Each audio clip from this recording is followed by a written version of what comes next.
Secular ব্যবস্থা জমিনে আল্লাহর যে কর্তৃত্ব এটাকে অস্বীকার করতেছে। কিভাবে?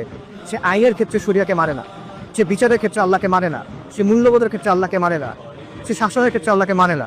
সো বেসিক্যালি সে জমিনে আল্লাহর যে কর্তৃত্ব এটাকে অস্বীকার করতেছে।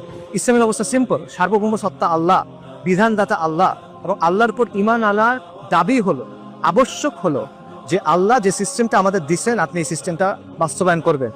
এটা আল্লাহ অপশনাল করেন নাই, এটা আল্লাহ আপনার খেয়াল খুশির উপর ছেড়ে দেন নাই, এটা আল্লাহ ভোটের জন্য ছেড়ে দেন নাই, এটা আবশ্যকতা, এটা ঈমানের দাবি।